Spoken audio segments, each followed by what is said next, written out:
the hermit can steal appearances and things which we expect from, well, anime dubs. No, this is not a sub versus dub argument, because that is mundane at this point. I think we can all agree that the argument has been done to death, and let's face it, earlier last month when that guy got so bad that they ended up having to get Crunchyroll involved to say that no, liking the dubs over the subs is not the same as fucking an animal. The fact that was even a thing is worrying. Yeah. So I thought we'd start this off with the simple question of have we ever dealt with a bad dub? What do you define as a bad dub? Well, you know, what makes a dub bad for you personally? We start off with Ollie. Well, are we just limiting this to anime, or can we talk games as well? Anime and games. I guess you could talk games as well. I guess we can mix them in. I didn't actually consider games, but let's add games in as well. You know, broaden the horizon a bit, because we've got to get this up to at least an hour. Well, okay. Well, firstly, if we're talking about bad dubs, one thing that could mean is a bad translation. So I would be remiss if I didn't mention, and Sam knows where I'm going with this. We're not even 2 minutes into this thing. And, okay, so a while back, Sam and I clubbed together to buy the complete Fist of the North Star on DVD from eBay. It was a nice cardboard silver box and everything with Kenshiro on it, and it all looked very good, although it was the worst sub job I have ever seen. I think what happened... I used to LimeWire episodes of Inuyasha in the early 2000s. Giving your computer aids, it was worth it at the time. But I think what had happened... Well, it was all we could do. Yeah, well, I think what had happened at the time was it had been translated from Japanese to Chinese, and then Chinese to English.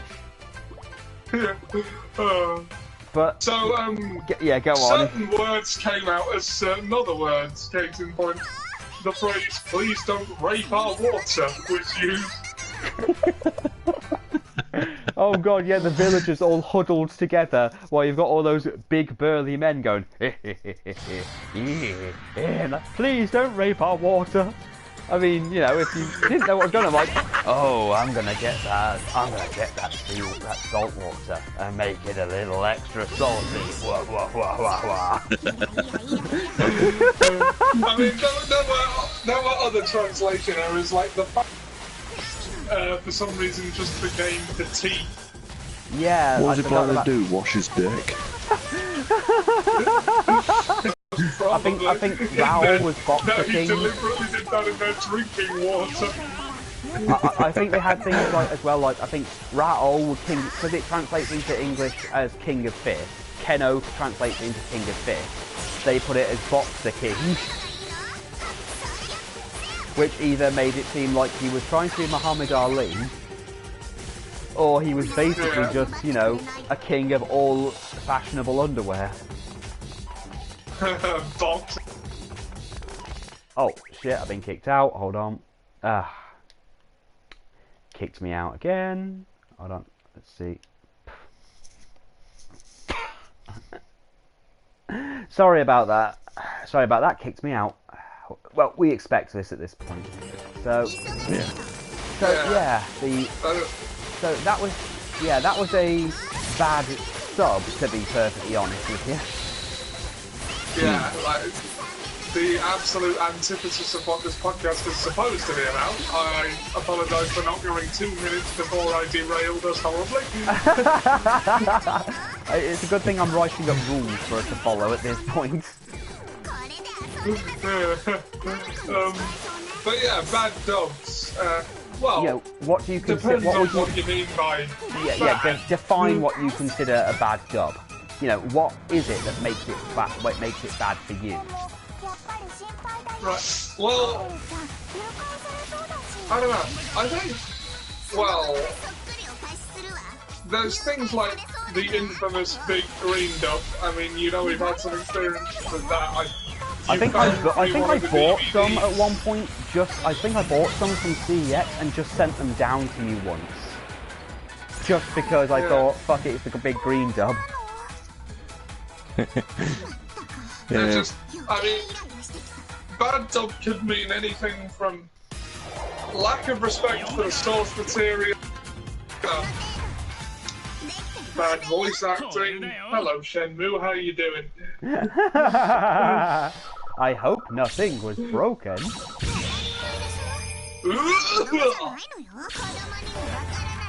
So I know you've watched a bit of anime and here and there. I mean, with your Crunchyroll and your Funimation dubs, of course. Well, subscriptions. You've got access to a lot of them. But I thought we'd get the negative out of the way first. So, is there a dub of a show that you thought the show was good, but the dub itself has just made it unwatchable or ruined it in some way?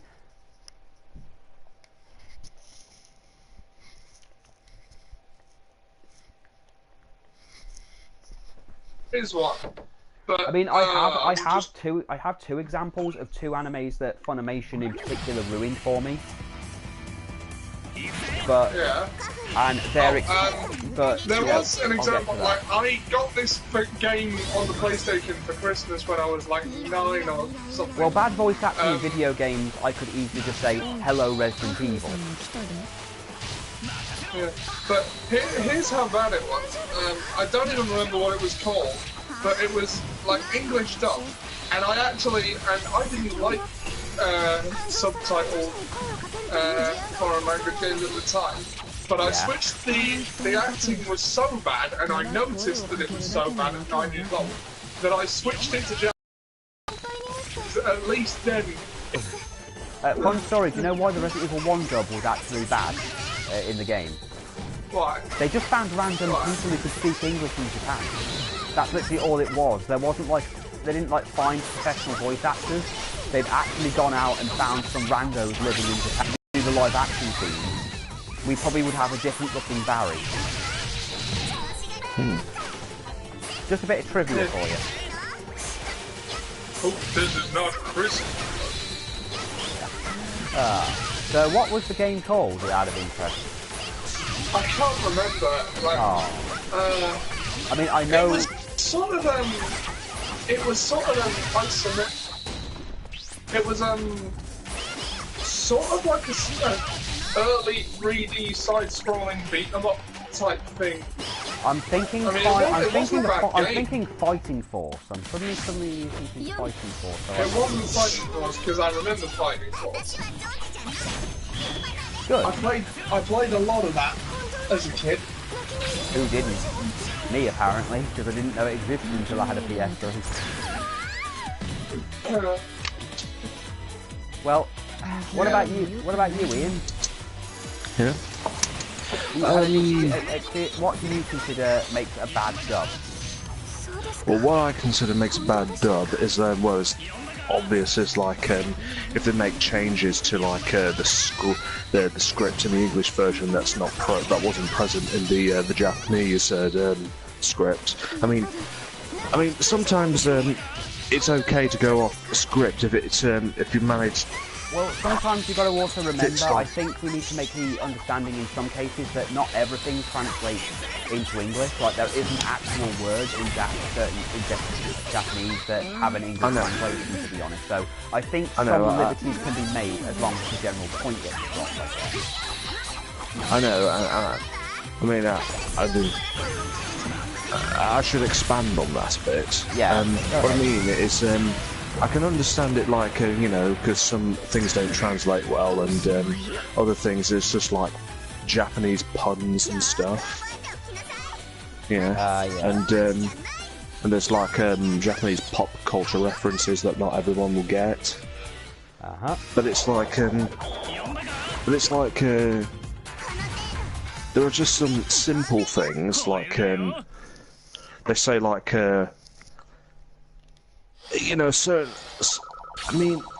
the original Japanese dub, it does make sense. I mean, even to everyone, but for some reason they changed that in the English.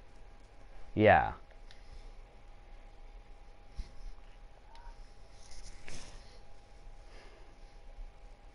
I think when I'm thinking of like a really bad dub, I'm thinking of 4Kids.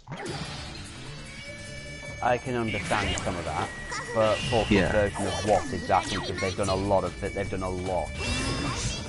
I think well, I can excuse Pokemon, of course. Oh, of course, you've got to, you know, forgive Pokemon to a degree, because no matter how ridiculous it was as a show, and you know, now you're looking at it with logic and stuff, it's fucking ridiculous. But again, donuts are great. Jelly filled are my favourites. What, eating a rice ball? Yes, I've seen the One Kids thing, the Pokemon Bridge. These delicious hamburgers.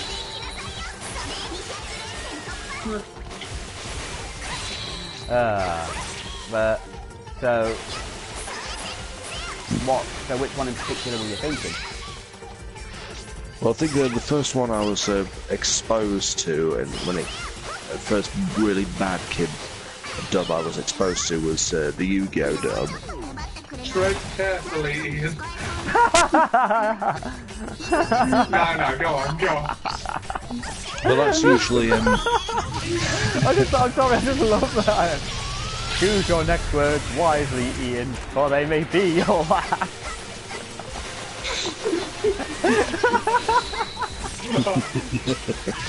I'll send you to the motherfucking Shadow Realm. Oh no, the Purple Realm. Yeah. Silence! Just saying. Yeah.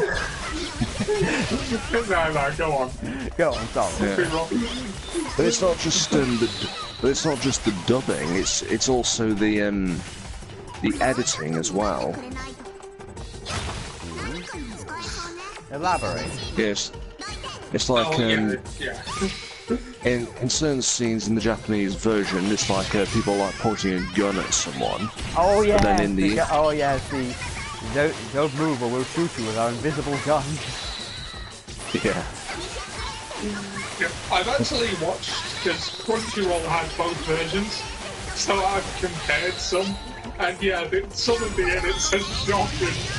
Oh. I know, and it's like there was like an important backstory for a character where she just walks in and finds her father dead. You know, and then in the dub they just edited out the dead body and said, "I just walked in and no one was there." He just went on holiday. He's missing. I do remember you mentioned it when we were watching. Me and Ollie did like a marathon of Yu-Gi-Oh at one point because Yu-Gi-Oh Bridge was very popular, and we just wanted to get ahead. I wanted to get ahead because I hadn't had the chance to watch a lot of it as a kid, and I remember us rolling our eyes every single time someone died, and I went, "Oh no, she's been captured." And I remember in the Yu-Gi-Oh GX dub. Okay. It's like there's a scene where it's like so in the Japanese version it's like they go, it's like I can't remember the names of the characters, but there was this girl and her friends were up to her and say, hey, so and so's like dueling on the beach, should we go down there and see them? And she's like, yeah, I want to cheer them on. But then in the dub version, they just run up to her and say, hey, would you like to go to the mall? Yes, let's go get some short skirts. Oh, fuck. Lord. I mean, I'm watching I'm not watching. Well, Little Karibo's doing a review for Kids done with Yu-Gi-Oh! DX, and I'm sort of watching them alongside that. So, but yeah. Although, I will admit, I love the 4Kids dub of Yu-Gi-Oh! In spite and because of how stupid it is. I think it's okay to have some guilty pleasures, though, I think. Like, you know, the big screen dub, as you've mentioned, is fucking atrocious, but it's hilarious in how bad it actually is. And the voices and everything. It's just so fucking terrible, it's funny. So I think in some cases, it's you know, okay. I will legitimately defend that the cast of the Yu-Gi-Oh! Are legitimately great voice actors. Oh yeah, absolutely. There is no bad performance among them. It's just that some of the writing. Oh yeah. Yeah. I mean, it's no fault of... definitely, it's no fault of the actors. I mean, they're just doing their job. Yeah. I mean, they're just being paid to do this. Oh, absolutely. I think, and well, the music's good too, but I think the thing that sums this up perfectly is Dan Green saying with the utmost conviction, "I activate magical pigeon." Yeah. Although there are some changes to the story for the 14th that I actually prefer, like the whole Seto Kaiba's evil side early on. I mean, it's stupid, but it's a lot more interesting. I don't know. Have you actually seen Yu-Gi-Oh! Season 0, like the manga? I haven't. No. Right, because a lot of what happened in a lot of Yu-Gi-Oh! Abridged, a lot of Yu-Gi-Oh! In general uses some of those things, like Kaiba's dark side. That was actually a bigger thing in that, but then again, the Pharaoh was actually kind of fucking evil in in the manga. Like, he had people's faces melting, kind of evil. And I think an example is at one point, because card games don't actually appear until like chapter 9, but one of the things he does is that there's like a whole thing where Tristan is in love with this girl who's only in season 0, she's like a regular cast of season 0, but the teacher they've got has an obsession with putting fuckloads of makeup on because she's fucking hideous. So it's, one of those things. But she loves humiliating students, and there just happens to be a thing, she does random inspections of people's desks, and Tristan has a love letter, and he's worried it's going to be exposed and humiliate him. So the Pharaoh activates his puzzle piece, and he pretty much says, "Go ahead, open the desk. For every time you reveal one of your students' desks, I'll reveal a bit of your face you're scared of showing." And as she opens the desk, parts of her face start to fall off. And then finally, she starts to get, it's implied her face is really fucking grotesque as she gets closer and closer to Tristan's desk. And then she runs out of the classroom because she's terrified of her face. And of course he did burn that guy to death, but I'm sure Ollie remembers that one.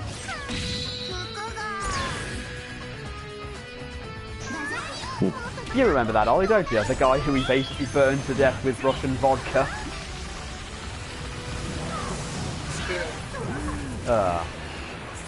So, that's your dub? That's your bad dub? Well, there are a lot of bad dubs here. To me, what makes a bad dub to me, I'm going to pause now while I remember it, is if the script is changed. I can live with the scripts being changed to it's difficult to translate so long as it gets the point of the scene across. But there are two specific animes that have been ruined for me by, or at least been, there's been a bad line in the dub. And that is Prison School and Miss Kobayashi's Dragon Maid. Now, for Miss Kobayashi's Dragon Maid, I've told Ian this, but I'll reiterate it. I'll reiterate it here. There's a character called Lucia, and basically they're like humanoid dragon people, but they can't hide their horns or something. They don't have the magic to change their complete body. So the implication is that Lucia isn't very well. She's kind of lively compared to the main character Toru, but she's a bit more of an exhibitionist in terms of her appearance. And she turns up in one episode, like episode 12, with a hoodie on. And the implication of the scene is she's realising that walking around looking the way she does with the dragon features is maybe a bit unsettling to people, so she's wearing a hoodie to be a bit more self-conscious, to be a bit more conscious, if that makes sense. Yeah. So basically, the line comes out, the actual sub comes out as, "Lucia, what are you doing dressed like that?" Well, people kept looking at me and asking questions, so I thought I'd wear this to lessen the exposure. What do you think? And then Toru makes the suggestion, maybe you should just change your body next time. Implying that maybe they can change the body, but according to the original author, the reason for that scene was to show a bit of humility of Lucia, while also showing that Toru and her aren't exactly on the friends yet level. The English dub came out as, why are you dressed like that? Oh, I was sick of the social patriarchy judging my body, so I wore this. Oh, they'll ask you to change back in about a week. Like, well, that defeats the purpose of the entire scene. The whole point of it was to show some humility of Luca, that while she's a lot more playful than Toru, that she's got to be a bit, that she's learning that maybe not going out as open as she is may make other people feel a bit uncomfortable, or she's feeling a bit, uncomfortable with her own body and feels a bit like she needs to hide it a bit to accommodate human life. But no, they turned it into a social political thing. So that didn't go over well. The person who translated it did get into trouble a bit with Funimation for changing it, because the argument was it had nothing to do with it and ruined what should have been an important scene. The other one is Prison School, where it's a bit more fucking blatant. To explain Prison School for those of you who have only ever seen it through hentai, and I know this is how you fucking discovered it, there's a school that's specifically an all-girls school. I'm sure you know of those. You probably know where this is going. Ish. Basically, the whole point is it's an all-girls school, but they've just started letting men in. Well, letting boys in, and the girls basically beat the shit out of the guys a lot, and I mean like pile drivers levels of shit. There is literally a gif I've seen way too many times of one of them grabbing one of the boys and then just literally doing Jerry the King Lawler's pile driver. But one of the lines they did was, originally, one of the boys talks up to one of the second-year students, and the line is, "How dare you talk to me as if you're my equal? You're a first year, I'm a second year. Learn how to speak to your superiors and shut up." Again, the point being, the girls don't like the boys being there, and they're pulling rank to try and, exercise their authority. The English dub comes out as, "The fuck you say, Arthur Fonzarelli? Are you one of those Gamergate weirdos?" But why? Hold on, I've been kicked out again. Bloody hell. Sorry about that. You would have thought that it would have kicked me. You would have thought it would have kicked me the fuck out earlier than that. Yeah. So I don't know how much of that you got.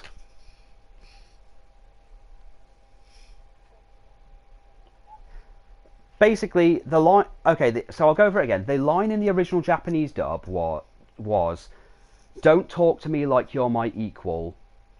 I'm a second year, you're a first year, learn some respect for your superiors," which is made to do the whole pull rank and file of the girls not liking the boys being there, so they're literally using every excuse they can to pull authority. That makes sense with the... So the English dub comes out as, "The fuck you just say, Arthur Fonzarelli? What are you, one of those freaky Gamergate weirdos?" It's like, why even do that? I mean, mainly for the fact of it's a westernised reference, and I know that only Western people are going to get it, but it didn't really add to the whole rank system.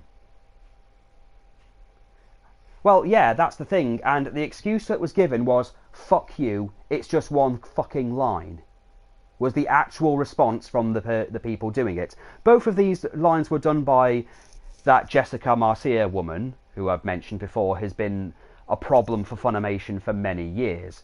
But there are some times when a dub changes things to put a bit more positivity, where Liz had a problem with one line, but I talked her down and said it's not really that bad. Basically, I think I mentioned before that that Liz loves the I think I've mentioned that before. Am I still in the party? Hello? Have I been kicked out? Yeah, okay. Sorry. Right, basically, I may have mentioned before that my wife loves Skipsy, which only recently got an English dub. Keep in mind, the anime itself has existed since about 2004. Sorry, what anime is this? You broke out. Sorry about that. It's basically... Oh, yeah. Now, here's the thing. It's been out since 2004 or 5, and it's only recently gotten an English dub. Now, one of the things that I found fun was that Liz made this comment to me over dinner after she'd watched it and went, there's this one line that isn't in the manga, isn't in anything else, wasn't even in the subs and makes no sense to me, so I don't know why it's in. And I went, what's the problem? And the line is, just don't be a drama llama. And I was like, well, that's not really a problem, is it? She went, no, it's just weird. And then I actually checked online, and what had happened was, because people have been waiting so long for an English dub, someone actually bought the right to have it published. Have it done, have an English dub completely redone for it. This included writing an entirely new translated script for it, and coming up with newer lingo. Now, I haven't heard Drama Llama, but it was a line that... yeah, but it's apparently a more recent one that wasn't around when the manga was being written. And wasn't in the subtitles, so... But Liz had a problem with it to begin with until I said, it's really not that bad, is it? And he said, well, I guess not. I said, is it taking away from the situation or ruining it in some way? And she went, no, it's just weird to hear. And I went, well, it's not really bad then. It's not really a bad dub. Because I've seen it, and so far, I like the voices, to be honest. I thought it was okay. But the only other bad dubs I've dealt with are ones that Ollie's already covered. The big green dub. Though Ollie's dealt with the worst side of that, to be honest. Well, the big green dub is at least hilarious. Well, I was actually debating whether or not to add the movies, because you see, the movies, if anything, even if you start off watching Dragon Ball with the movies, which I never recommend you do, it's at least getting you interested to maybe watch the show. So maybe then you'll be exposed to... My first exposure to the big green dub was actually on TV. Oh wow. Yeah, and I was confused. It's like, it wouldn't have been the first time that the voices suddenly changed, because the Cartoon Network broadcast, or at least the one I got of Dragon Ball Z, seemed to switch between the Ocean and Funimation dubs seemingly on a whim. Well, the only time I've had a problem with the voice acting at any point was, remember when we used to watch Tenchi Muyo? I remember. Well, eventually they made a season 2. It took them about 10, 15 years, but they actually made a season 2. And they replaced Ryoko's voice actor. So it was just weird, because her voice went from having that whole soft, sultry tone that she had originally, where she could throw on like the whole... She could easily, in the original English dub, switch from cute and everything to seductive to, childish. Whereas in the new one, it's in the new one, it's too damn squeaky. Everyone else sounds about right. Yeah, I mean, I've already got them and everything, and season 4 has apparently been released in Japan. That's the thing. Oh. Yeah, apparently season 4 was only a few episodes long and wasn't very good, but then again, we also had Tenchi Tokyo, so, and of course, we had Tenchi Muyo GX.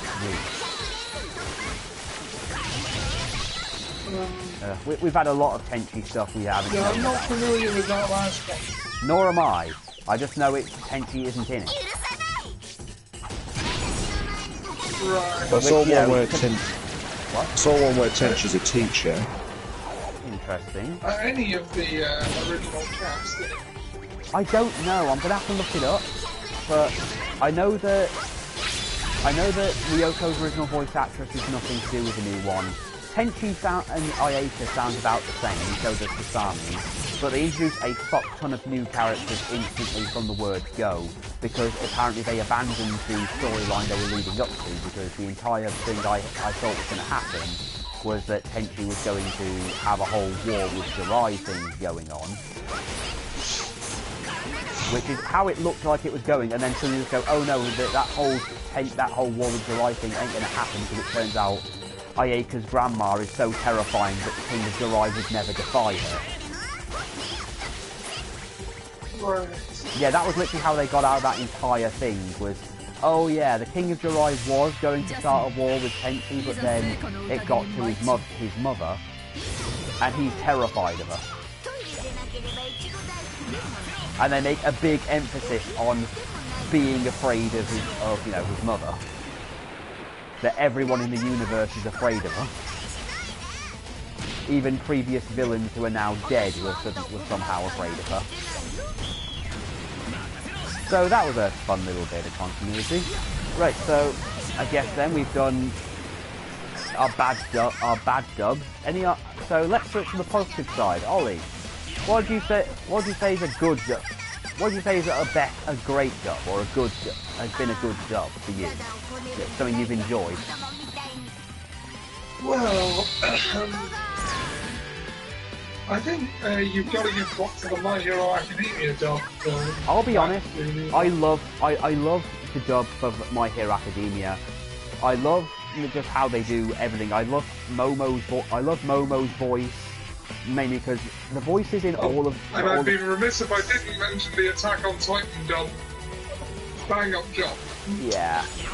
I mean, too bad Attack on Titan is now completely well. That was a big thing for so long, and then it just became so fucking irrelevant very quickly. You know, Season 3 dropped a while ago, and I've not watched it. The thing is, I've seen enough of the manga. I know enough, and now that I've seen what I've seen, I now just don't want to watch any of it now because it just does not seem fun at all. I'm not going to give spoilers, just know that everything's high and point. It's just like life.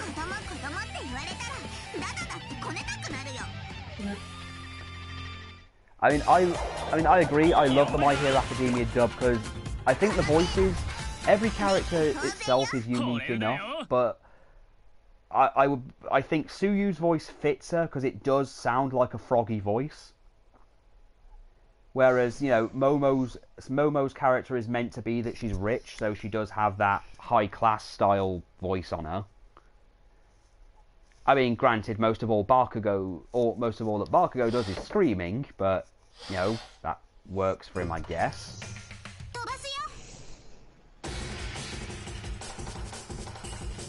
I mean, I would have thought you'd say something like some of the Dragon Ball dubs, because there's so many of those.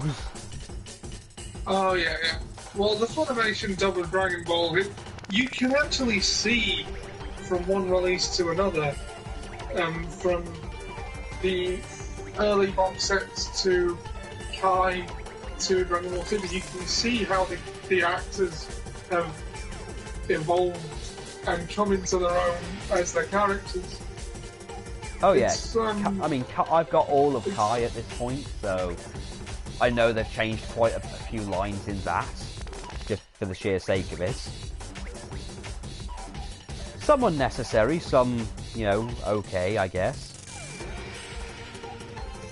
I mean, I was looking forward to Vegeta's thing where they make his wish in the Boo Saga and they ask him what he wants and he just asks for a pair of boots.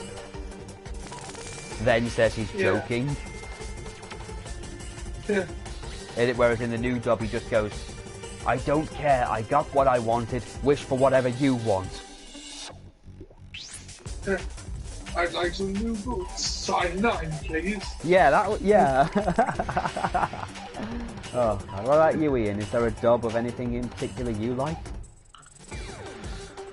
Well, I rarely watch English dubs. Fair enough. More of a sub guy.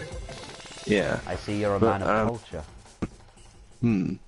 Well, I'm just going by memory here. I mean, and stuff I've heard. I mean, I remember there was an anime called Romeo X Juliet. Ah.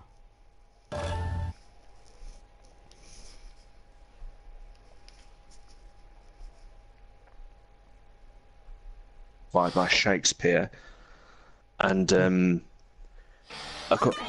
Japanese dub, they just speak like just regularly, just like regular people.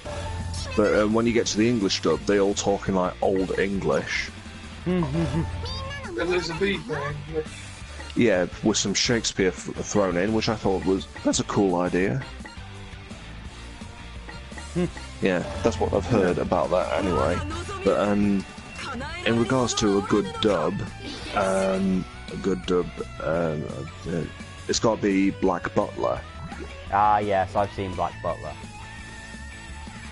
I've never seen Black Butler. My wife kept hitting me because I kept quoting Sebastian all the time. I kept saying I've one hell of a fiance. Yeah. What's good about that is that the anime is thing is set in like proper British accents. Ah, you probably like JoJo Season 1.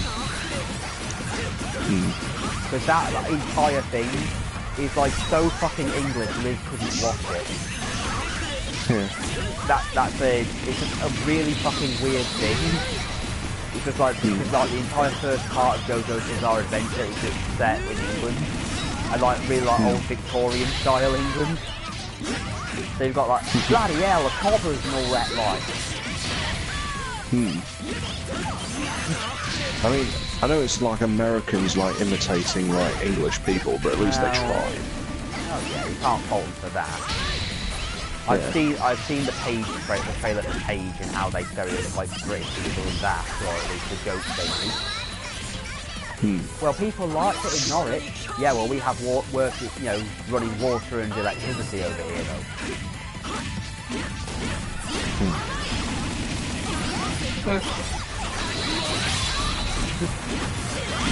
Yeah. So, but I think, but as I said before, a good dub is the Pokemon dub. Oh yeah.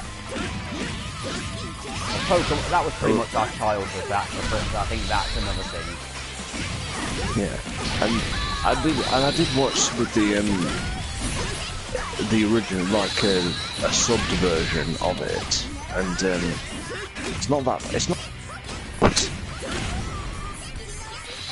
It's definitely it's a dub that 4Kids actually got right. Nice. It's just that they just chose a bunch of animes which they were too risky. Like One Piece, for example. I've never seen One Piece. Well, don't watch at this point. the dub. Well, the dub. Yeah. Well, the dub is terrible. Especially the editing. It's like they replace like rifles with water pistols. Why? Yeah, I was going to ask why, but I'm at the point that I'm not even surprised if it's like... Because 4Kids were trying to aim it at a child audience, when really One Piece is just aimed at a more older audience. Yeah, that's the thing that never makes sense with trying to make anime kids friendly, is that manga especially is never aimed at it. I mean, the only complaints I've had, the weirdest complaint I've seen from the My Hero Academia manga to anime translation, for example, apart from the whole people not liking Momo's outfit in the anime compared to the manga, is people complaining that in the manga, Uraraka is a lot chubbier than he is in the anime. Gotta love the chub. Yeah.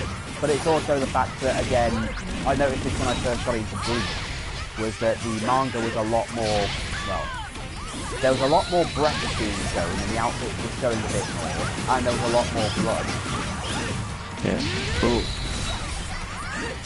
4Kids had a very controversial CEO at the time called Alpadar Khan. Oh god. And he's made some pretty questionable decisions, like the theme song for their One Piece dub, which had some really... I've heard that as a joke. Yeah, they replaced like it's I think it's a rock song. I can't clean I don't know. We Are with a crappy rap song. Yeah, that's it. Crappy because it was a rap song. I mean, as rap songs go, it was bad. Yeah.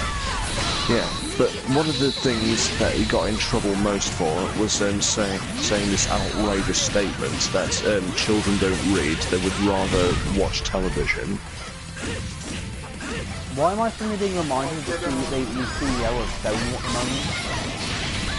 Yeah, but thing was, he got in trouble with lots of librarians across America saying, no, that's not true, clearly you've never heard of Harry Potter. Yeah, that is the go-to thing for reading, really.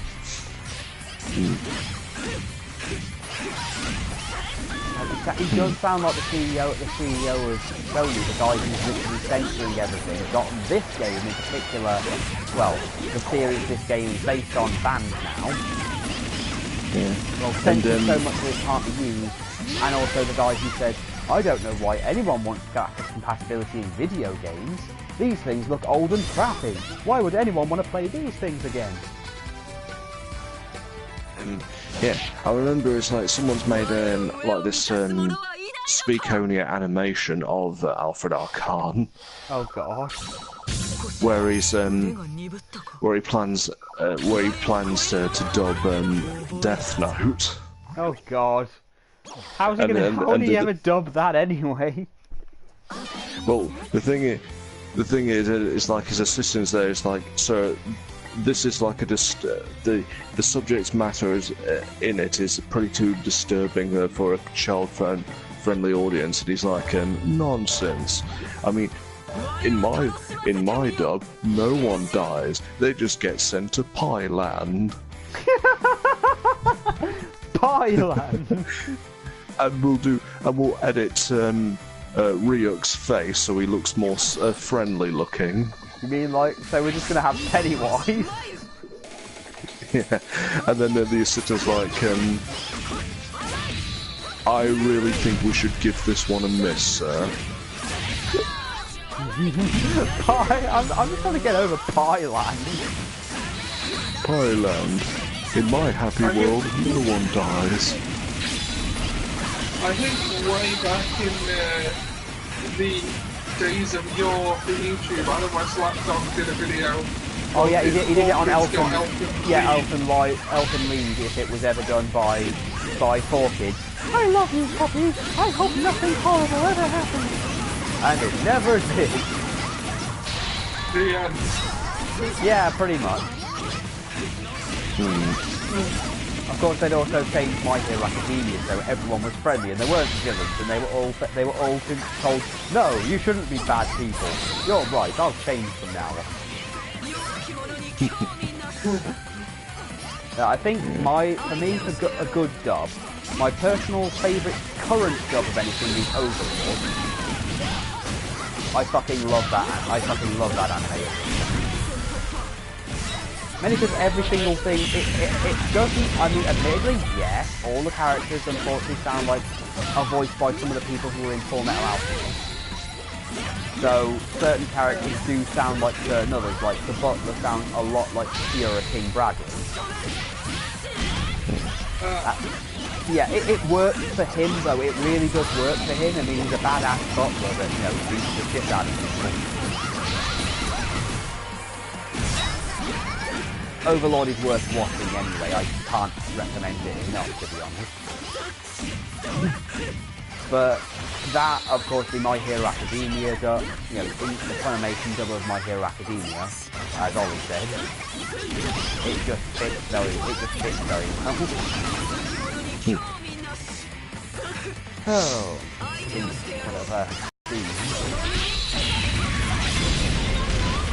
it's weird because I've got like an entire shelf behind me of anime. Let's have a look what I've got. I mean, Excel Saga is all, you know, I don't know if I can count that since Excel Saga itself is just ridiculous. Just by its nature of existing. What about the Studio Ghibli dubs? I actually don't mind Studio Ghibli dubs. I mean, personally, my favourite Ghibli of all time is still Princess Mononoke. Yeah. Me and Liz disagree greatly on that one because Liz can't watch that movie at all. Yeah.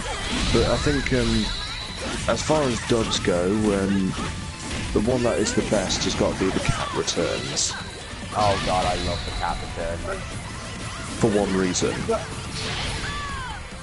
Go on. Tim Curry. Oh, well, of course, Tim. I haven't actually seen the Cat Returns. That's a cat on the... Yeah. And, you know, there's no excuse there, because I have them all. Yeah, what are you doing, Ollie? Got things better to do.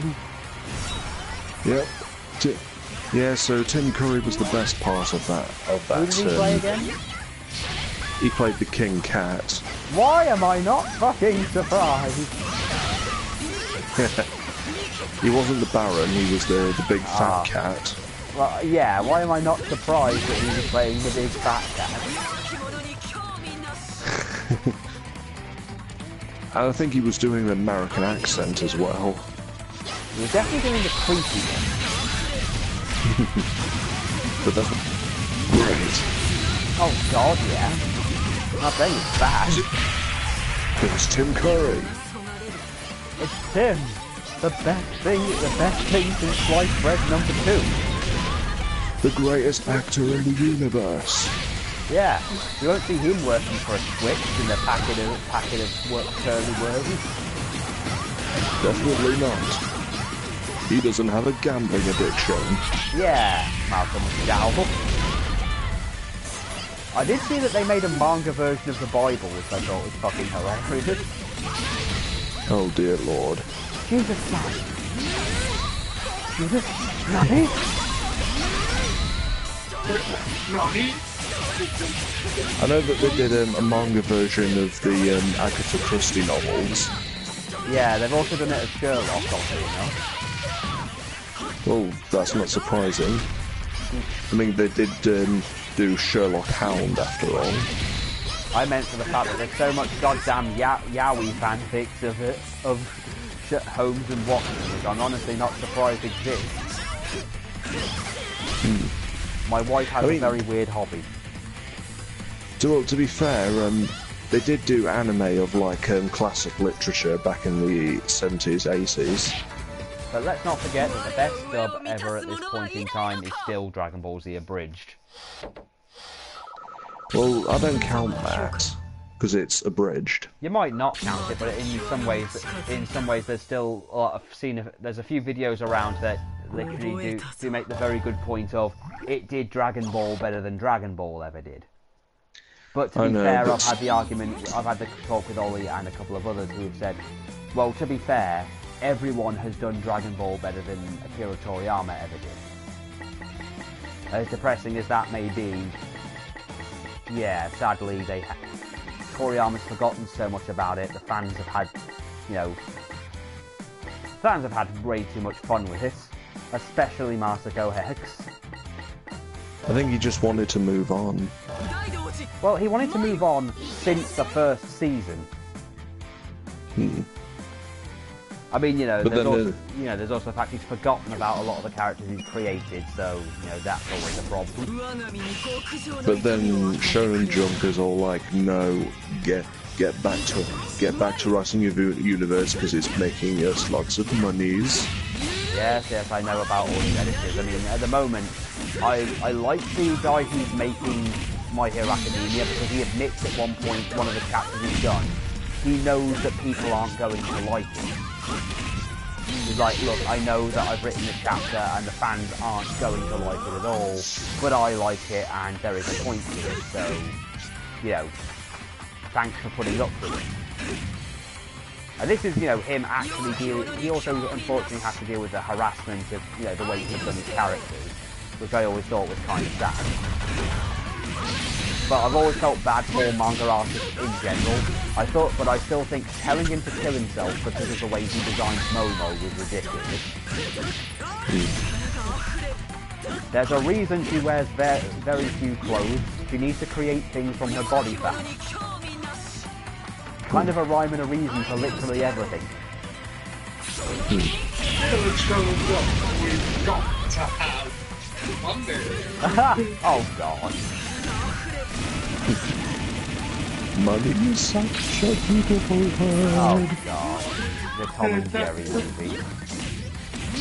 I know. I know. Yeah. You know, the sad thing is, my lawyer looks just like him.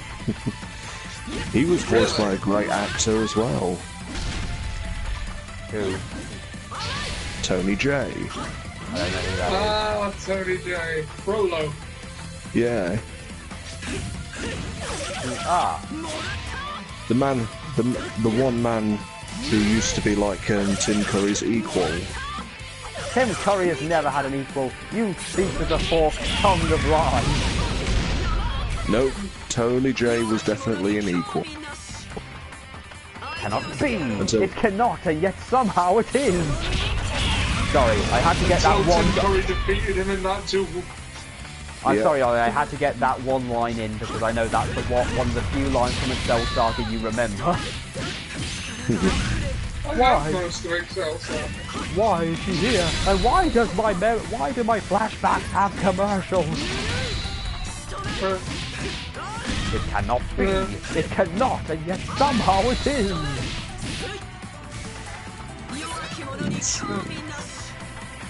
Oh god. What about dub parodies? Dub parodies? Oh, you mean like a bridge? No, like people like taking the piss out of anime and the way they're dubbed. Yeah, like a bridge here. It doesn't necessarily have to be in a bridge series. I guess it doesn't have to be, but because again, Team 4 Star wins that one hands down. Followed closely by Yu-Gi-Oh! Abridged. Well, certain episodes of other shows have played with that. Like, I'm pretty sure there was a Dexter's Lab episode that did the whole thing, sort of talking really fast. So. Still, we're taking the piss out of Speed Racer. Well, again, Excel Saga was pretty much just a parody series in existence overall, solely because the entire. I've actually read the manga, and the thing that will probably be a surprise to Ollie, but not a surprise to anyone else, is that the Excel Saga manga is actually very serious.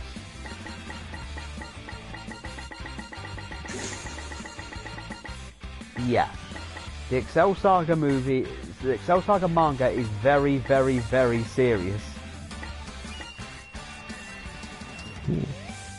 Unfortunately, the anime is an absolute joke because it parodies a new genre every single episode, including the Fist of the North Star. But another one I suppose I could throw in is Bo Bo Bo Bo Bo Bo.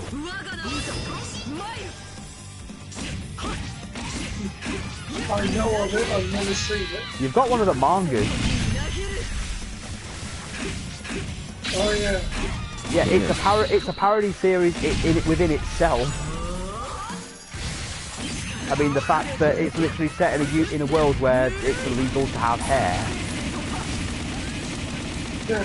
And Bo Bo Bo Bo Bo Bo has like a massive afro, and his special fighting technique is called the Fist of the Nose Hair. And he'll have like ridiculous attacks and parody other shows.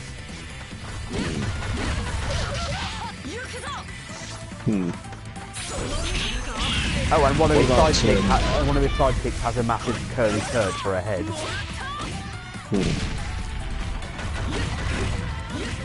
Well, which one would you test? The one I was thinking of was Princess Robot Bubblegum. Oh god! Oh god, I forgot that! Princess Robot Bubblegum. That is a parody. Oh yeah. There were characters with an effect as well, such as Ling Ling from Drawn Together. Oh god, Ling Ling. yeah. Yeah, Drawn Together itself was just a parody of everything that existed. A parody of pretty much every type of... Not disappointingly well researched. Oh yeah, the Disney Nazi stuff was kind of cliche, but it was like the early 2000s. Clara was I just loved Clara because she got worse as the series went on. Tara Strong. Tara Strong, who has Chris Chan blocked preemptively. I never knew the guy, but I know of his reputation and I want nothing to do with someone like that. Yeah. Oh god, I just remembering Foxy Love. Oh, and Uncle Benny. Oh yeah. But I think the one me and Ollie likes the most is Captain Hero. Oh, yeah. Save yourselves! Jess on L.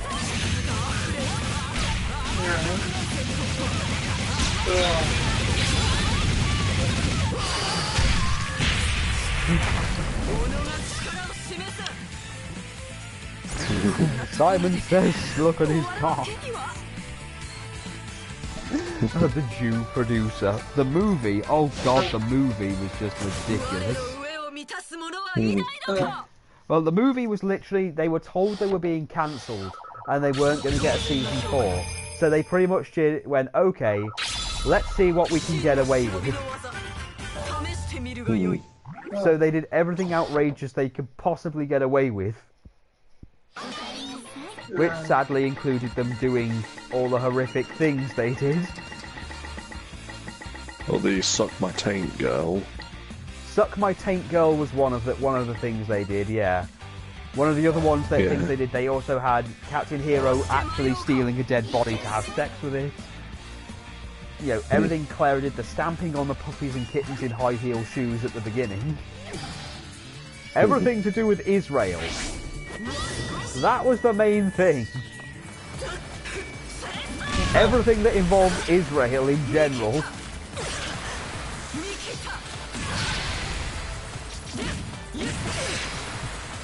Damn it, Israel, we're just trying to protect you and stuff.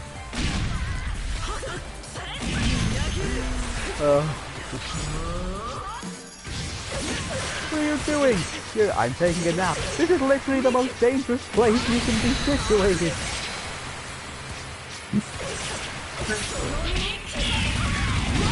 Israel should not leave. Everyone else should leave. And of course the demon that shits in its own mouth.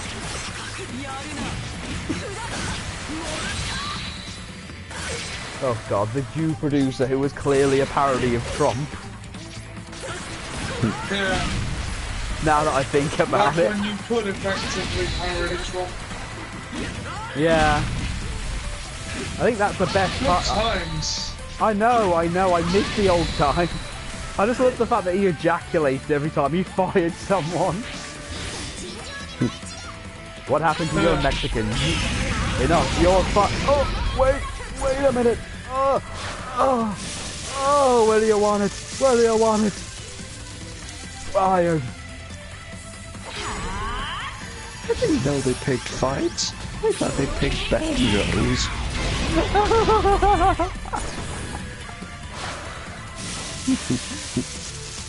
Stop! I didn't make her black. But back in my place, all my fit.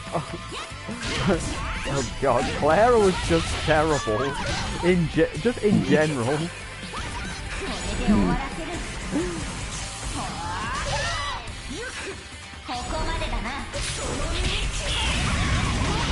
Oh, and Toot.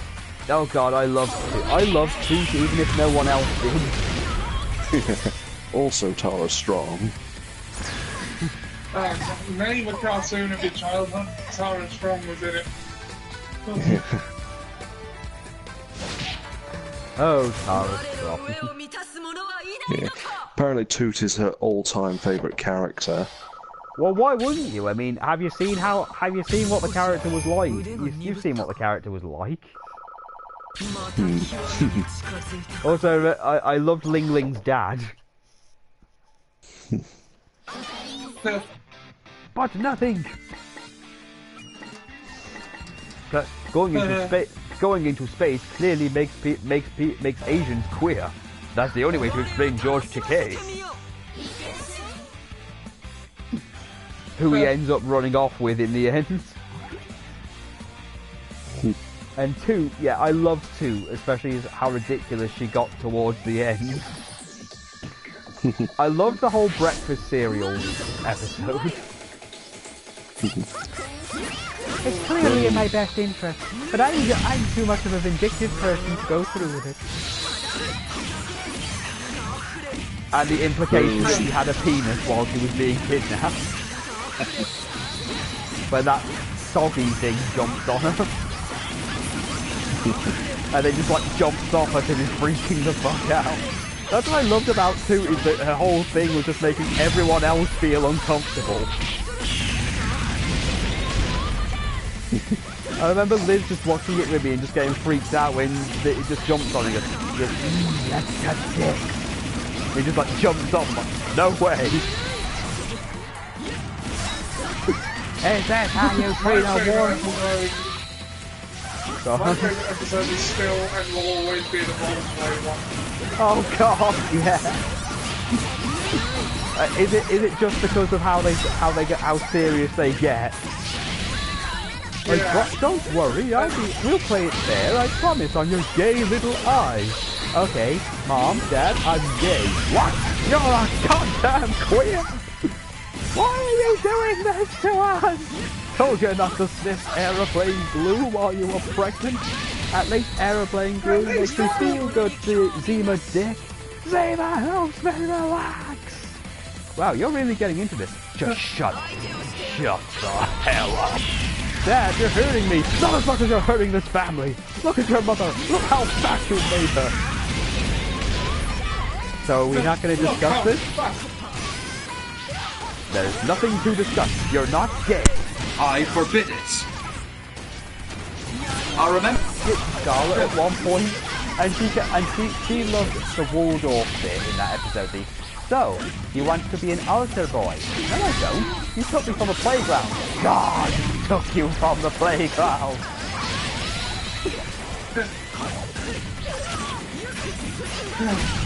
I think we've got a bit off track. We have got off track, but come on. Oh god, Drawn. I think it's fun to just talk about Drawn Together, a show we'll never see anything the like. We'll never see the likes of Drawn Together again. No, I mean, it was disgusting and offensive without ever having a point. That was the point, sadly, ironically enough. I mean, I think what we should be grateful for with anime in general is that while censorship unfortunately was a thing with things like 4Kids, we're not, thankfully, having to deal with it now.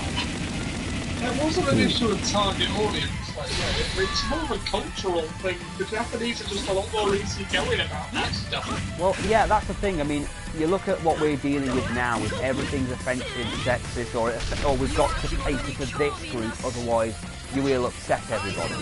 And yet Japan's like, again, that Yakuza interview I showed you about, where the guy's like, we made it for one specific audience, and it just so happens to turn out that a load of people like it.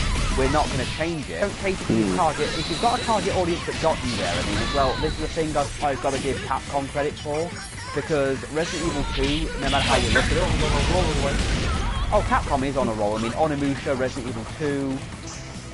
I mean, the thing is, they've even said, they had an interview recently where they said they don't really care about the money at the moment. I mean, that DLC I've got, they've just given us all 3 bits of the Ghost Survivors DLC for free. And it's just an update. They've also given us the Resident Evil, the 1998 costume packs for free. You know, the way it should be. Okay, we've had our issues with Capcom in the past. Look, I'm not going to sit here and pretend, yeah, Capcom have been kind of touched in some regard. Sorry. But, you know, they have. Azura's Wrath, that whole Tekken X Capcom thing, well, that Tekken X Street Fighter thing. Azura's Wrath was good, right? It was with the... Yes, I know. I think the way Silly Butterbuns made a point about Azura's Wrath when trying to explain it to a new person is that, to be perfectly honest, you could literally just watch cutscenes on YouTube and not miss a damn thing. You could like literally just watch the cutscenes and everything, because the gameplay is not what you're there for. The story is fucking amazing. It could be its own fucking movie. And, you know, it's true. I mean, was that an anime, or is it just something that deserves to be one? It deserves to be one. It certainly acted like an anime a lot of the time. Yeah, and it even had like episodes instead of levels. Yeah. And I love the Zoro's Wrath, but the thing is that Capcom remember who brought them to the dance, because let's face it, I know that you disagree with me completely on this, but Resident Evil 4 is the reason that everything went to shit very quickly. Not in a vacuum, it's just trying to... Look, 4 was a success, so they basically decided that that was the way all future ones had to go. And all 5 was just more of the same, only without the atmosphere that made it work, because again, the corniness is what made a lot of it work. Here's an interesting question, although it's not really for this podcast. Do you think co-op survival horror can work? I think if it's executed right, that is the big concern. A big part of the survival horror sort of feel for me is feeling cut off and alone and isolated. And that's just not the same if you've got a buddy with you. Well, I think it also depends on the environment. It's how vital. Here's how it could work for me. If it was vital. Before you start, is that something that you would want to say for a future podcast? Actually, yeah, let's save it for a future podcast. But I do have some opinions on that. Now, going back onto dubs in general, I'm trying to think of where to go from here, but I mean, if we just went on video game bad dubs, we'll be here till the end of time, just because of how bad. Could I go on? Can I just bring up one bad video game dub? Because this one has to be out there. Go on. It's got to be the Chaos Wars dub. Okay. Have you not heard of it? No. I don't think I have. Well, Chaos Wars, it's like I think it's like an RPG, and basically, I think what happened was the guy who was like in charge of like I think it's dubbing, either he couldn't afford to get professional voice actors, or he couldn't be bothered to pay them. He actually used members of his own family to do the voices. I think I've heard a story about it. Yeah, and the acting is so bad. It's just like, it sounds. I mean, some of it it sounds so awkward. It sounds like what some of the actors, the people doing the voices, don't even want to be there. Wow. So it's like, sure, we're gonna get that thing or something, kind of thing. And I can just imagine it. I can just imagine him coming home and he's like, hey guys, I got a little family project for you. They're like, well, what is it, Dad? Are we going to Disneyland? No, even better. You're going to be dubbing my this video game that I'm doing. But Dad, we're not actors. We don't want to do it. Come on, this is family time. Okay, if we're going to get one really bad video game dub, I'm going to pick one from the Sega Saturn. Deep Fear.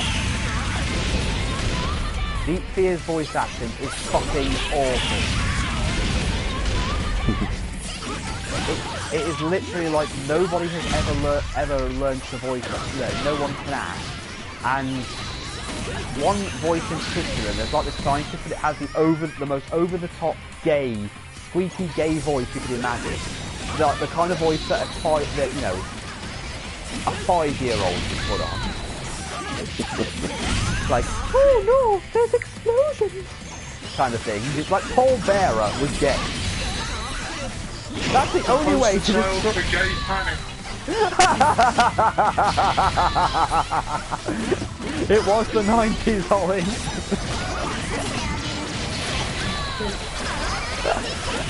But yeah, Deep Fear was a horror game where I think it's hard to explain the plot, but a lot of the survival horror bit of it was that you were in an underwater base, and there was very limited oxygen, and every time you fired a gun, it affected the oxygen in the area. So, you know, that was part of it. But the voice acting was just atrocious. I know there's worse out there, but it's one of the worst ones that I've ever experienced. So, if you want to give it a look and talk to yourself, by all means, YouTube exists.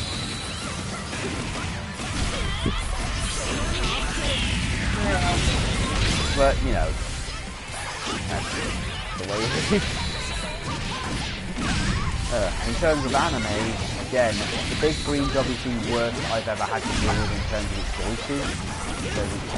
Especially the voice for TN.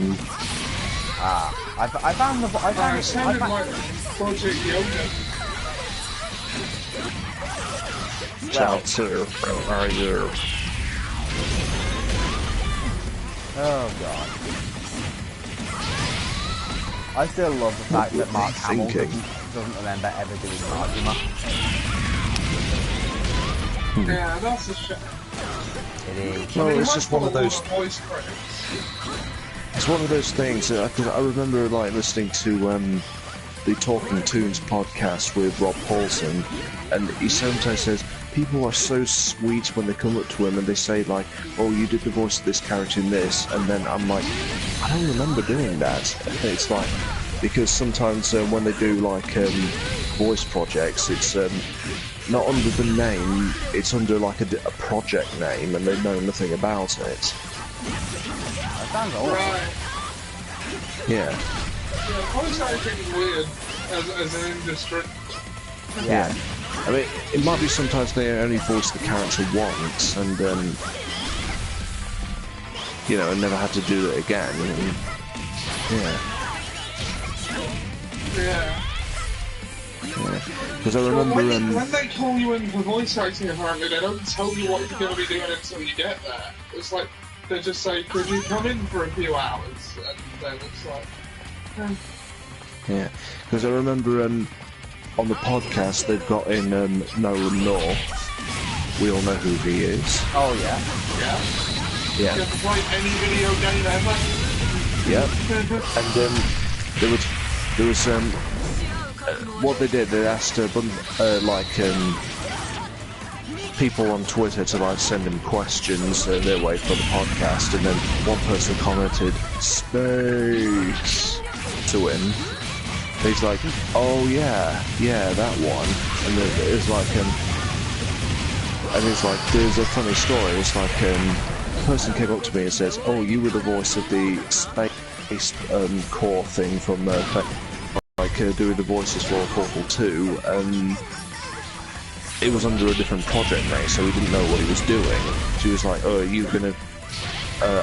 basically, he just got into the booth and they just told him, "Right, I want you to read the script and you're going to be enthusiastic about space." And he's like, "Okay."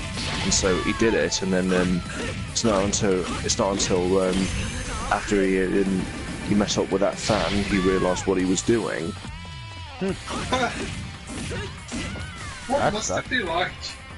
I mean, granted, I still think English dubbing in certain games needs to still happen. I mean, again, that My Hero Academia game really needs English voice actors to come in and do the voices. If that. I wish that the later Yakuza games got dubbed. Same.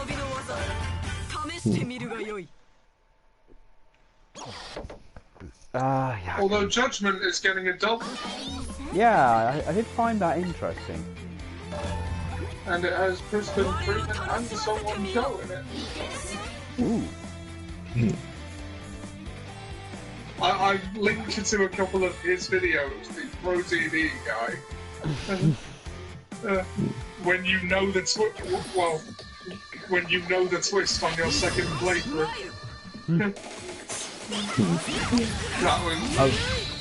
I remember watching a Q&A session with Crispin Freeman, and basically it's a video of him talking about vampires, appropriate. Yeah, and he's like, I used to have like this CD-ROM about vampires on the myths and the laws and all that, and he talks about how vampires should be able to survive in the daylight and all that, because apparently the whole dying in sunlight didn't come about until Nosferatu, when they needed to find a way to kill him. No, I think it was Dracula, I think, yeah. And then he goes on to slamming Twilight. Oh yeah. Well, the whipping boy of the vampire community. Yeah, but I think, yeah. So that's just what I saw of Crispin Freeman, yeah, and with all his other work, yes. But to see him, like, to watch a video of him in person, just talking so passionately about something, it's just wonderful. Yeah. It must have been a dream come true for him to voice Alucard.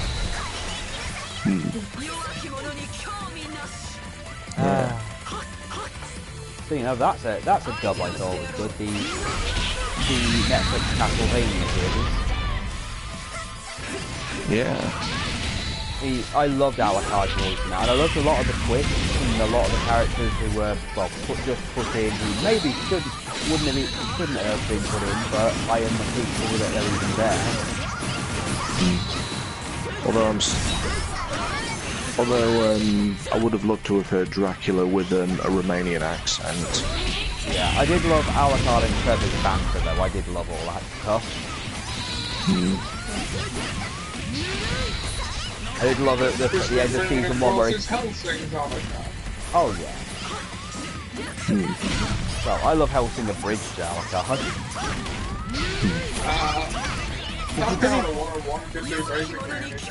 Oh yeah. And remember the fake out they did with the... Oh yeah. Everyone's like giving Alucard's voice, but then they did make him go, spiders. Well, they give an Alucard's voice for all of 30 seconds. Yeah. Well, to be fair, they did the same joke with Frieza, where they gave him like the voice like they expected from the anime, and then just gave him little Frieza. Excellent work, Sabo. Oh, I'm sorry, I have something in my throat. Continue. Oh, you silly monkey. It's almost close to his recent voice. Yeah, Chris Irons. I think it's an improvement. I mean, not that there's anything wrong with the Letty through the voice, but it did sound like he smoked a bit. I used to be able to do that voice.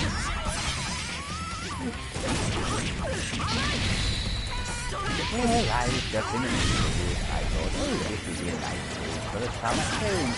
What do you think I'd here for? Orange trees. Zarbon, 2 or 3 more. 2 or 3 more. 2 or 3 more. Worse, the door. Why can't you be more like this? More like this. You did, Georgia. Sorry. I was listening to this speech.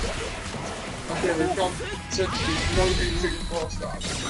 Well, again, Team 4-Star, I still consider them a dub in their own right. Oh, they are.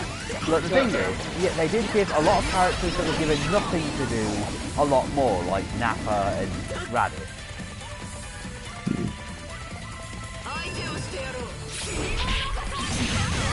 I mean, let's face it, they made Nappa more relevant than he ever was, so much so that even the video game side having him in. Okay, what about unsuited casting choices for characters and dubs? Alright, I think anyone specifically. Vegeta, as voiced by Gilbert Gottfried. Well, I mean, someone who's already like voiced a character. Yeah, I you kind of thought figured there was going to be someone who just couldn't really do probably just didn't fit the voice of the character. Oh, right. So actual unfitting voice casts that exist. Ah, Yeah. right, that's slightly harder. Let's That's see. my problem because that's a problem for me because I really don't know. I really can't think of anyone who who I've listened to who wasn't suited for the character they were playing. I mean, you don't have to know the voice actor's name. Just say the character. That's the thing. I can't on think of anyone. Well, alright. I would have said Kiefer Sutherland as Snake in the Phantom Pain, but That's the fine. twist in the end kind of reconciles that a bit. Well, That.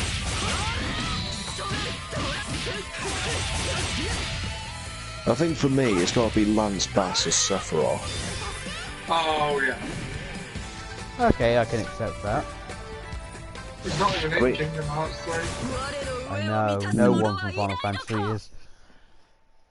The Moogle is. I guess we can just accept that. Unless they're planning to put them in DLC. That would just be a dick move at this point. Still, though. Yeah. I'm So, actually yeah, trying to get the ultimate weapon as we speak. Yeah. So Lance Bass as Sephiroth, yeah, I mean, that voice does not suit him. I can sadly see Hey. that. I mean, because he doesn't sound sinister enough, like someone who actually wants to kill you. Yeah. I mean, speaking of, though, Rutger Hauer as Xehanort, what are your thoughts? I thought he was alright. Yeah. I mean, I understand the unfortunate circumstances of his casting, but he would have been a lot better for Xehanort if we hadn't already had the limit boy Xehanort, who was better. Hey, Rutger Hauer did have some big shoes to fill. Yeah, he did, and that's not his fault. Yeah, I don't think we can hold him responsible. It's just, Kingdom Hearts had to end in a way, and, this is just one of the only ways we could have got it, so we can only really accept the best of a bad situation. And apparently he's making an appearance at the Birmingham Comic-Con. Nice. Yeah, so I wonder how many Kingdom Hearts questions he's going to get. Do you understand the plot of Kingdom Hearts? No, nobody does. Will you sign my copy of Hobo with a Shotgun? Yeah. Please do. You are awesome in that.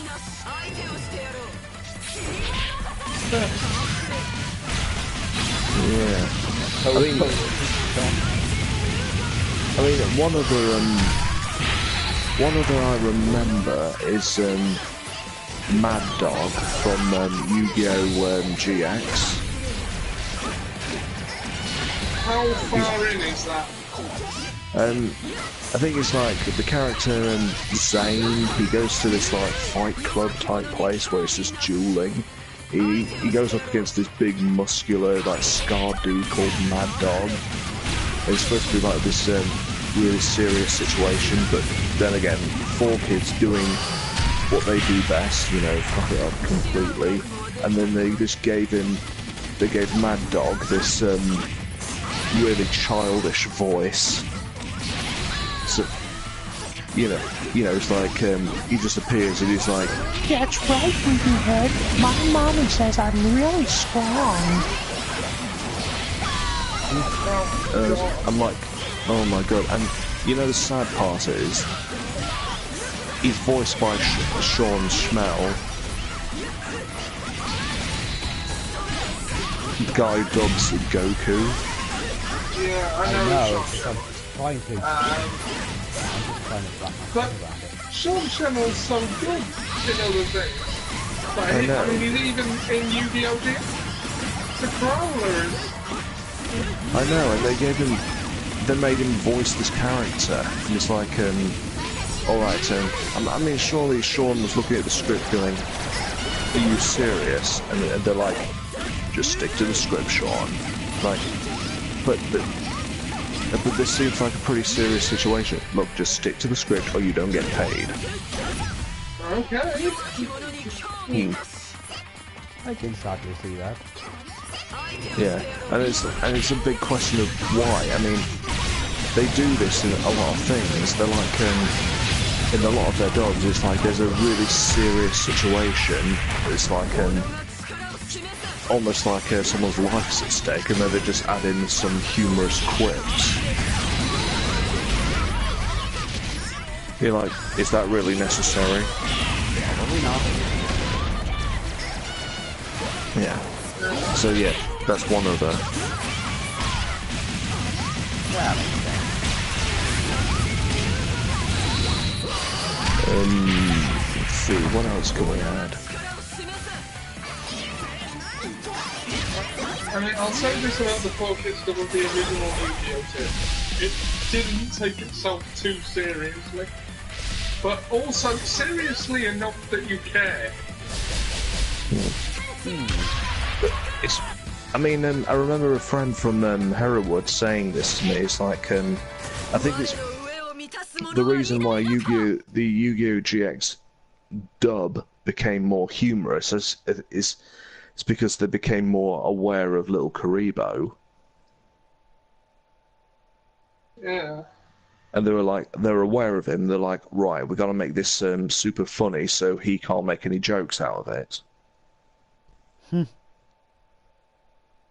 Well, to be fair, To be fair, he was already making fun. To be fair, you know, GX was already a running gag just in its its quality alone. GX is fun, just not sincere fun. Like, I mean, you can have a good laugh with it, but you know, it's not.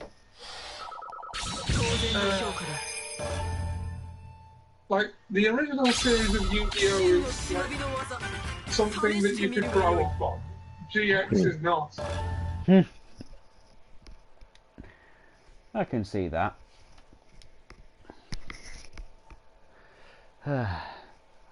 So, yeah, I do think what's sad.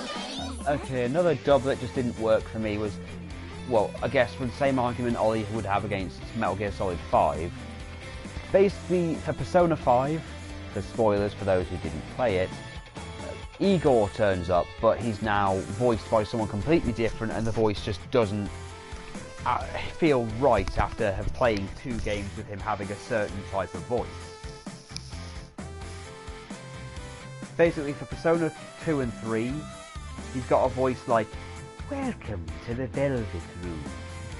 And he's got like a weird, creepy vibe to him, but he's not a bad guy. Whereas in Persona 5, he's like, "Hello there, welcome to the Velvet Room."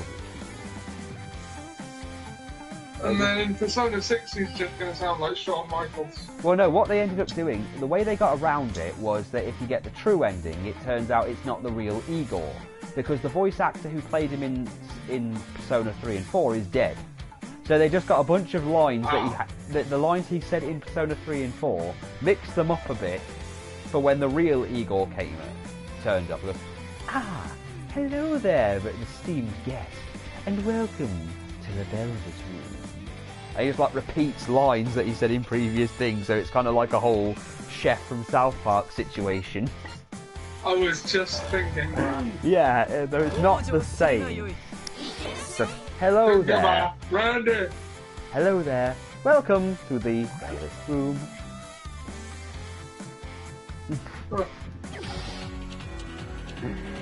Oh God, yeah. Goodbye, children.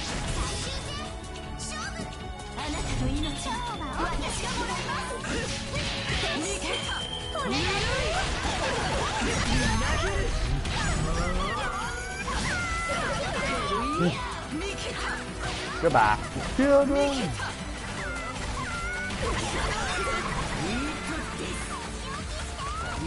I guess that could be called a bad dog, but it's deliberate. I guess.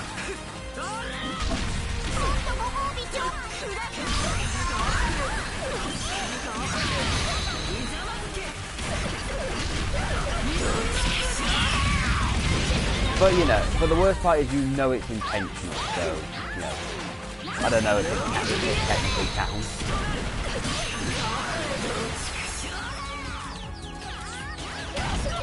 Yeah.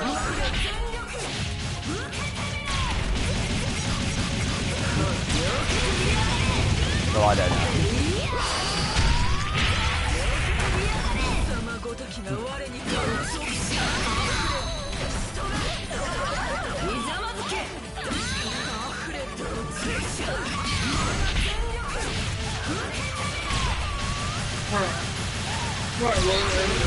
Yeah, I think we've kind of hit the apex of where we can go at this point. We've covered pretty much all we can really do with bad jobs, good jobs, and stuff like that.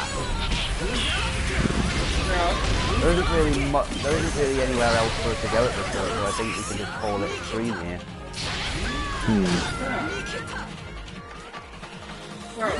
I mean, the only other thing I can think of is if you can you know, since we're on the subject of anime and I don't know when this is going to come back, is there any anime you could recommend to people who, you know, that they probably haven't seen? Okay. I still recommend for, you know, if you've got Funimation and Crunchyroll, you can watch these, but obviously My Hero Academia is definitely one worth watching. I'd say Dragon Ball, but to say, you know, if you haven't seen Dragon Ball by now, what are you even doing here? But I also can completely recommend, if you want dark humour or just something really fucked up to watch, then Re:Zero is a good one to watch. But as an anime in general, considering, you know, I don't know if anyone watched Sword Art Online, but if you want to watch what Sword Art Online should have been and not the complete fucking mess it became, Overlord is definitely worth watching. Since Overlord 1, 2 and 3 are up on Funimation, I definitely recommend watching them.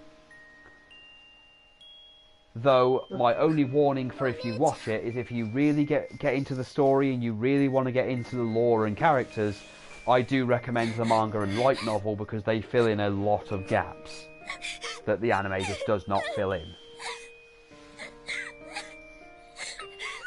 So I completely recommend, well, Overlord. I also do recommend Tenchi Muyo just because it's a personal favourite. I described Sword Art Online to a friend once. I said, do you remember that arc in Yu-Gi-Oh! Where they're trapped in the video game and they've got to beat it to get out? It's basically that, but it's a series. Yeah, Overlord is literally just... The best way to describe Overlord is... It's... According to the manga, it's set in a world where everyone just works themselves to death. It is like a dystopian future where there's barely any entertainment. Everyone is working to the extent where the main character's mother died making him a sandwich. I'm not kidding, she was so exhausted from working all the time. The last thing she ever did was something nice for her son. There's no time to have a social life, really, because everyone's got to go to work. But MMOs exist, but it's one of those futuristic ones where you are, you know, you put on the helmet. It's kind of like Welcome to back to reality. Yeah. So people go in there, and the biggest game is called Yggdrasil. I'm not spelling it out because I can't fucking spell that thing. There's too many Y's. I know how Yggdrasil is spelled. But anyway, the main character is a guy going by the name Momonga. And he was part of a massive fucking guild. All level 100, they built their entire dungeon complete with NPCs and everything. It was basically, took years and years to build, but as time went by and real life became a bit more of a hassle, barely anyone came on, leaving him as the guild master, and the MMO is shutting down that night. So it literally starts with him just saying, you know, meeting up with one of his members who only turns up for a few minutes and then just says, yeah, I'm sorry, I can't stay longer, but I'm going to have to log out because I've got work. So he decides to, you know, spend his last, stay on until the game ends.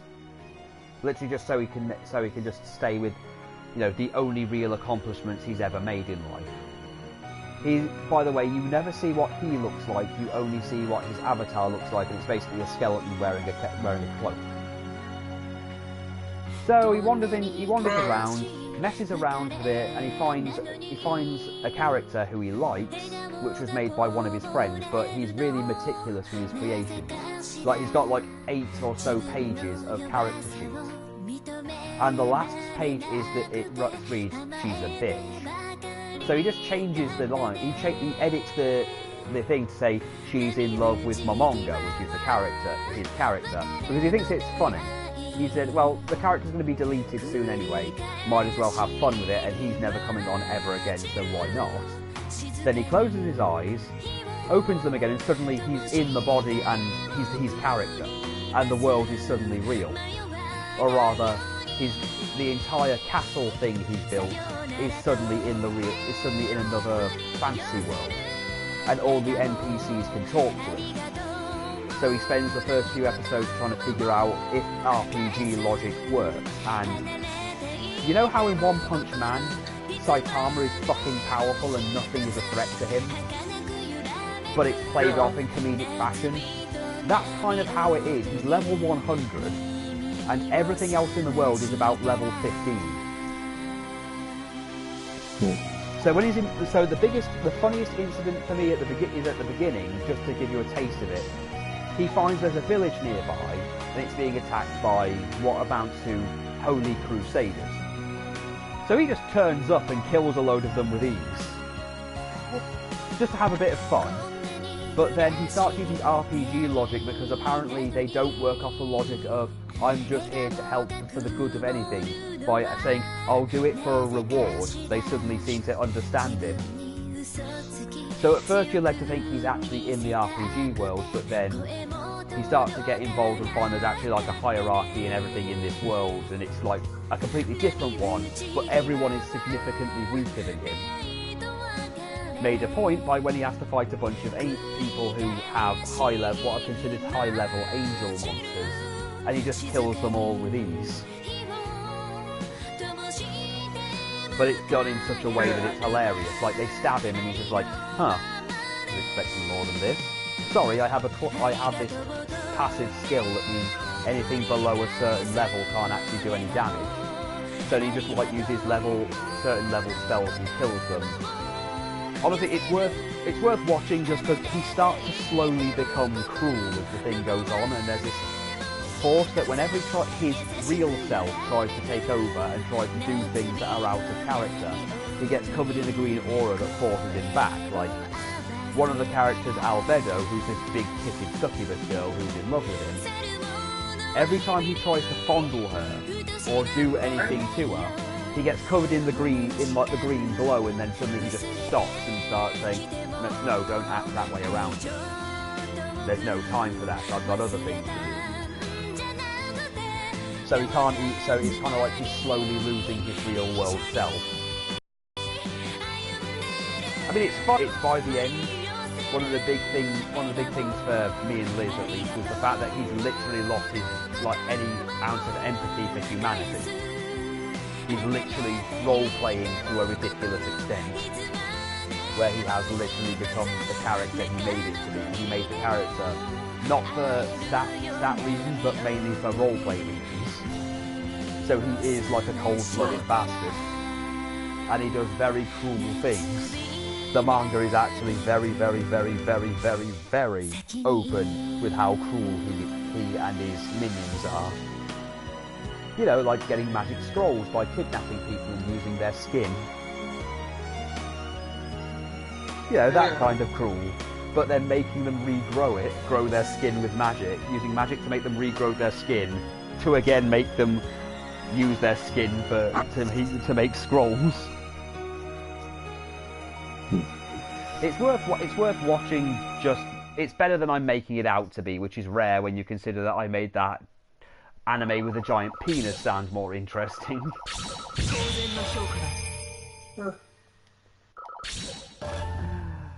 What about you, Ollie? Anything you can recommend?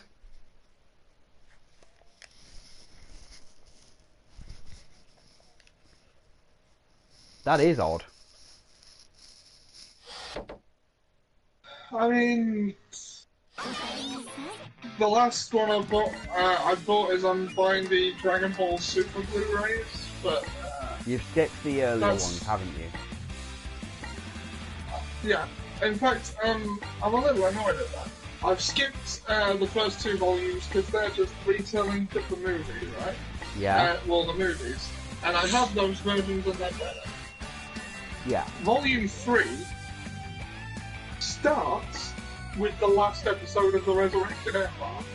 Okay. With Frieza fighting Vegeta and destroying the Earth, and then, you know, that old. Yeah, that old tripe.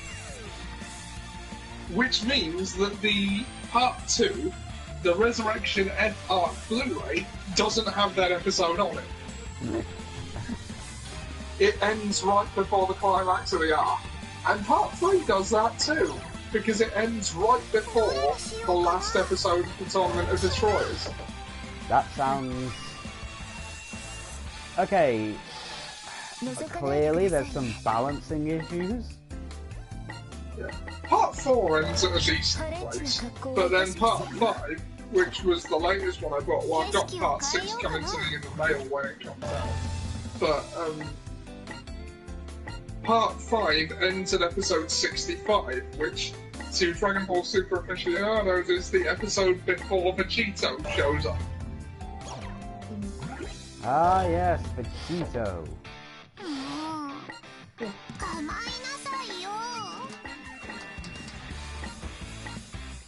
Yeah, and forever how long that lasts.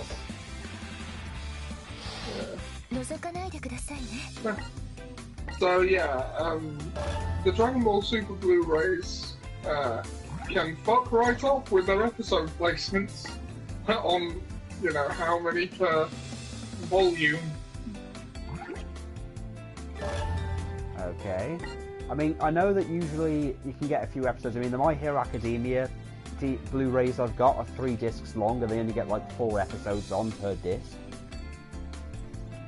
Yeah. Kind of ridiculous, to be honest. Yeah.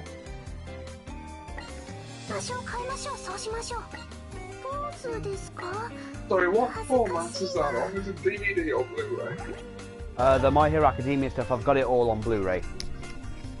But get this. Well, that's even less of an excuse, because Season Blu-ray had a 1. load more space. Season 1, I could not get a UK version of. You cannot get a UK version unless you get the special edition, which costs a stupid amount of money if you can even find it. I actually had to go and find the Australian version, which happens to work on UK Blu-ray players.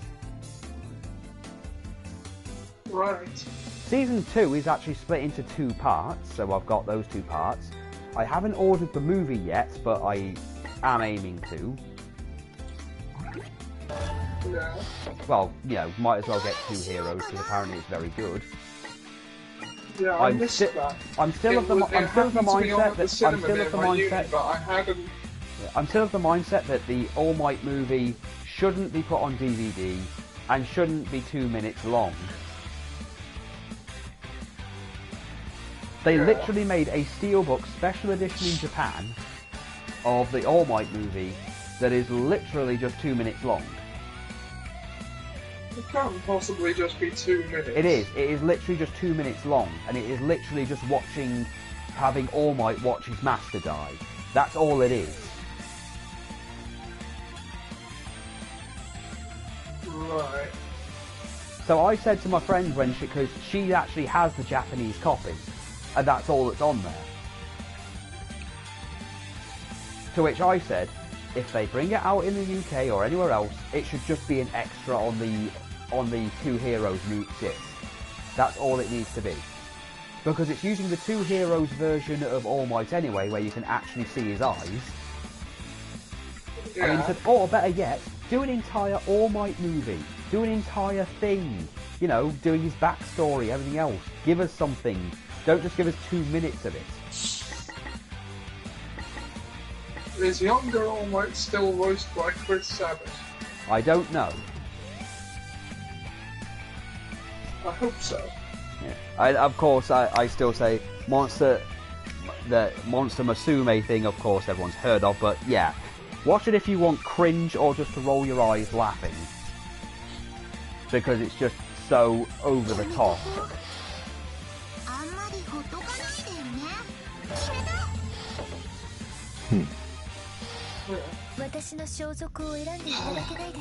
Well, I think that'll do it for now. Okay. Well, thanks. We are on almost 2 hours. Ah, cool. I may have gotten a bit more Podcasts time out of it. my Than, experience. I may have gotten a Don't bit more know time how out of it it than, you know, just using the Overlord thing. But thank you for joining us. I don't know what we were talking about next, but, well, we'll be back next week, hopefully. Ollie, where can the internet find you and your magnificent no-legs? You can find me and my magnificent no legs at Ollie Johnson on YouTube. I'm about to upload a full recap of Game of Thrones Season 7. It's just my individual recap bits stitched together, it's nothing special. But it Okay. is almost 40 minutes in length. Okay. And Ian, the magnificent And Spider-Man. also Ollie Games, where I'm going to be hunting for the ultimate weapon in Kingdom Hearts Nice. 3, which I'm currently on a really not difficult, just really tedious part that's going to take forever. Okay. Ian, where can the internet So I'm going find... to do that off screen. Sorry about that. Sorry, Ollie. Didn't mean to cut you off, and I apologise. Regret as big as mountain. That's okay. And Ian, where can they find you and your magnificent flowers? Well, they can find me at Within the Grey Walls, where I'm continuing the Spider-Man DLC, and hopefully I'll be doing some new stuff. We'll just have to see. Okay. And you can find me here, where I'll be doing the Resident Evil 2 DLC, where I'm going to let you two decide which one I do. Oh, Now, you get a choice between the Mayor's Daughter, John Kendo, or the missing soldier known as Ghost. right. They're what-if scenarios where you play as a character who survived Raccoon somehow, and then you have to get to a certain point to escape, basically.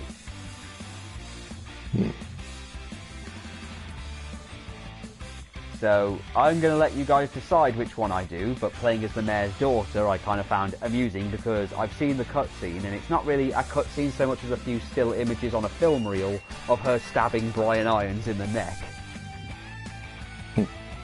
And personally, I love killing Brian Irons. I still love his death in this one. He's not as vocal, but it's still him going, "You were so late. This is your fault," while his stomach bursts open. Oh, and someone has modded Resident Evil 2, by the way, to replace Mr. X's theme with the Thomas the Tank Engine theme. It is oddly more terrifying. Right. Well, so from all of us at the Bilgecast Bargadunk podcast, we will see you again next week. Bye.